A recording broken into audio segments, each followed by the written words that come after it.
AP మాజీ CM Jagan బెంగళూరుకు వెళ్లనున్నారు. ఇటీవల బెంగళూరు నుంచి తిరిగి వచ్చిన జగన్ మరోసారి బెంగళూరు వెళ్లడం ఆసక్తికరంగా మారింది. ప్రజా దర్బార్ను కూడా వాయిదా వేశారు.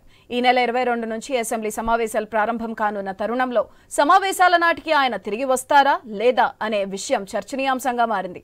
అసెంబ్లీ సమావేశాలకు జగన్ హాజరుపై వైసీపీ నుంచి ఆ పార్టీ శాసనసభాపక్షం నుంచి ఇప్పటికీ స్పష్టత రాలేదు.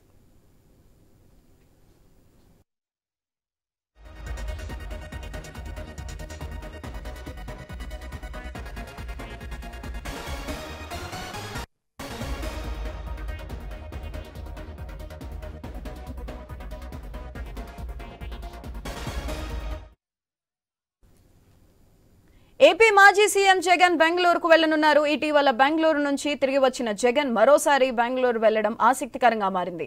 ప్రజా దర్బార్ను కూడా వాయిదా వేశారు.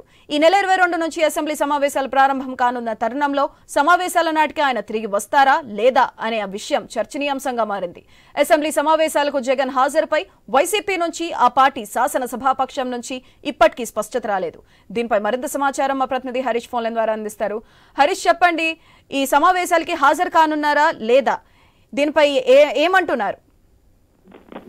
ప్రస్తుతం వైసీపీలో వరకు కూడా రాజకీయంగా కూడా ఎటువంటి నిర్ణయం ఉంటుందనేది కూడా ఒక రకంగా చర్చనీయాంశంగా మారింది. ఎందుకంటే గడిచిన 30 రోజుల్లో జగన్ రెండోసారి బెంగళూరుకి వెళుతున్నారు. అంటే బెంగళూరుకి వెళ్లటంలో కనుక ఉన్నటువంటి పరిస్థితి ఏంటి, రాజకీయంగా ఈ వ్యవహారం ఎలాంటి మార్పులు చేర్పులు జరుగుతాయి అనేది కూడా ఒక రకంగా ఆసక్తికరంగా మారినటువంటి సిచ్యువేషన్ కనిపిస్తుంది. ఎందుకంటే జగన్ లాంటి వ్యక్తి తాజాగా మొన్నటి వరకు కూడా 4 రోజుల క్రితం వరకు కూడా ఆయన ముఖ్యమంత్రిగా వ్యవహరించినటువంటి వ్యక్తి ఇప్పుడు ఒక్కసారిగా 11 సీట్లకి 11 మంది శాసనసభ్యులకి పరిమితం కావటం, ఆయనకి కనీసం ప్రతిపక్ష హోదా కూడా లేకపోవటం, దీంతో అసెంబ్లీలో జరిగేటువంటి సిచ్యువేషన్స్ ని ఎలా ఫేస్ చేయాలనే దానిపైన కూడా ఒక రకంగా చర్చగా మారినటువంటి నేపథ్యంలో సొంత పార్టీకి సంబంధించినటువంటి నాయకుల నుంచి కూడా సంప్రదింపులు చేయాల్సినటువంటి సిచ్యువేషన్ ఏర్పడింది. అయితే ఈ నేపథ్యంలోనే ఈ నెలలో జరిగేటువంటి అసెంబ్లీకి సంబంధించినటువంటి సమావేశాలు ఏవైతే ఉన్నాయో ఆ సమావేశాలకు సంబంధించినటువంటి అంశాలపైన చర్చించాల్సినటువంటి సిచ్యువేషన్ ఉంది. అయితే ఎంతలోనే జగన్ ఊహించిన విధంగా బెంగళూరుకి సంబంధించినటువంటి టూర్ ని ఏర్పాటు చేసుకున్నారు. మరి కాసేపట్లోనే ఆయన బెంగళూరుకు వెళ్ళిపోతున్నారు కూడా. అంటే ఈ వారంలో జరిగేటువంటి